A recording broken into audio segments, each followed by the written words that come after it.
ጤና ይስጥልኝ የዩቲዩብ ተከታታዮቼ እንደምን አላችሁ? ሰላም ናችሁ ወይ?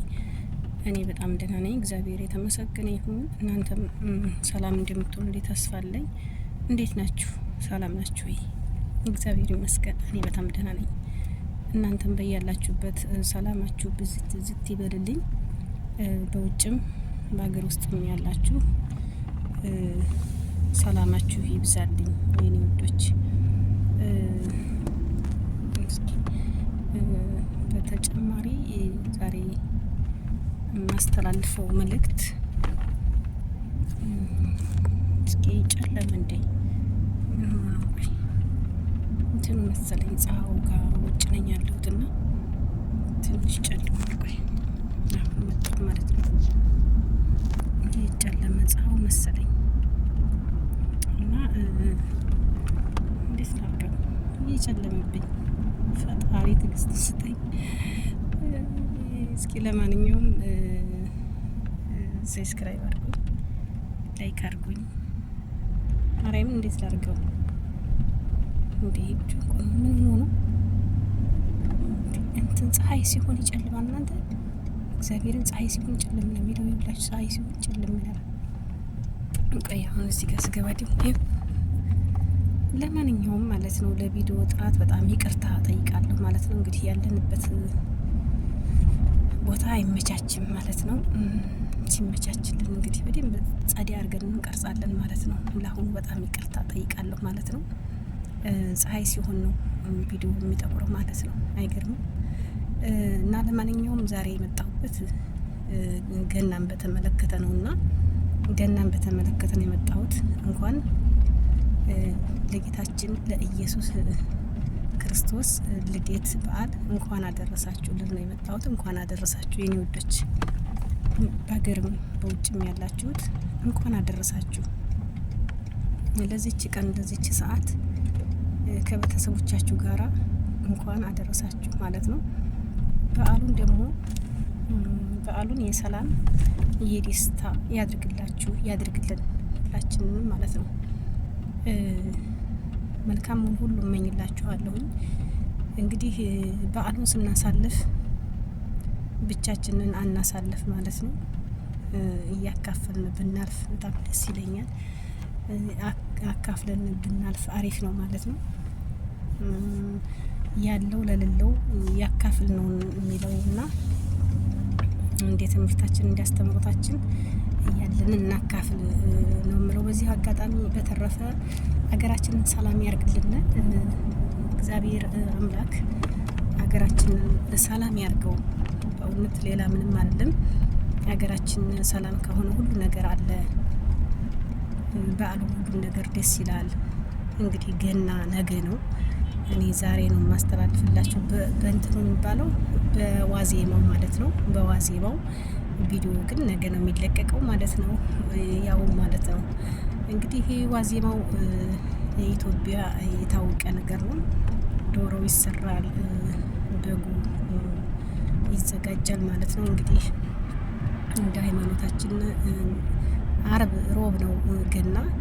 እንግዲህ ገና ይታረዳል ይበላል ተብሏል አባቶቻችን ሲያስተምሩ ማለት ነው።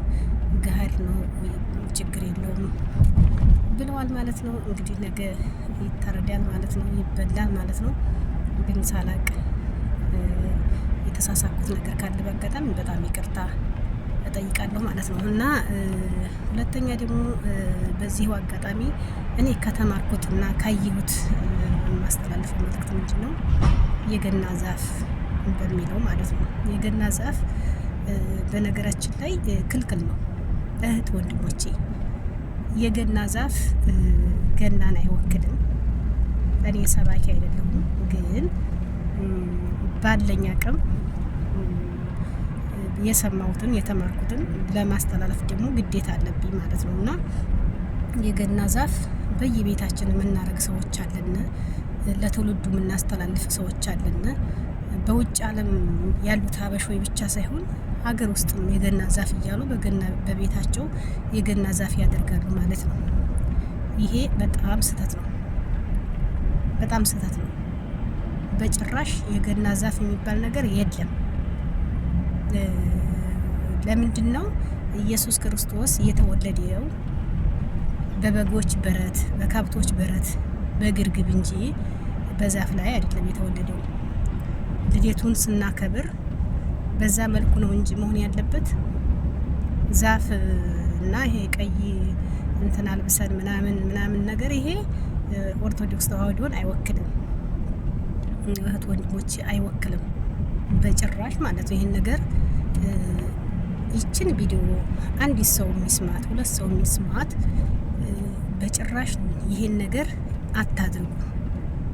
መምህር ዘበነ ሁልጊዜ በየአመቱ ያስተምራል ዛፍ ክልክል እንደሆነ ጭራሽ እንደማይፈቀድ በሃይማኖቱ ክልክል እንደሆነ ሁልጊዜ ይናገራል። እግዚአብሔር እድሜውና ጤና ይስጥልን ለአባታችንና ግን ሰው ያንን አይሰማም ወይስ ችግር የለውም ብሎ ስለሚያስብ ነው።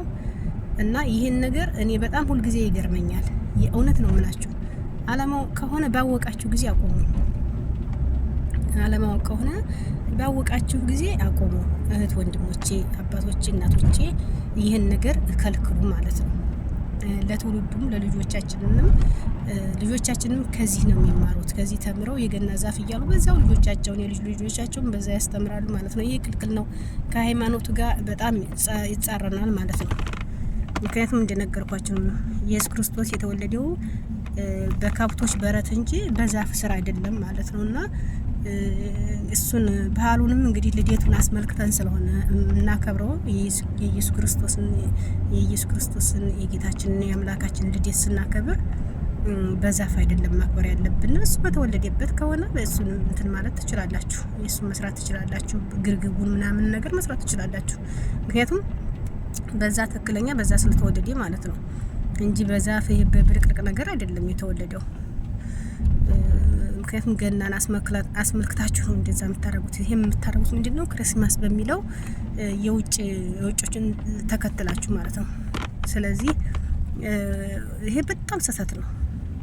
እኔ ግርም ይለኛል። የእውነት ነው የምላችሁ። እኔ ግርም ድንቅ ነው የሚለኝ። እኔ መምህር ዘበነን በጣም ነው የምከታተለው።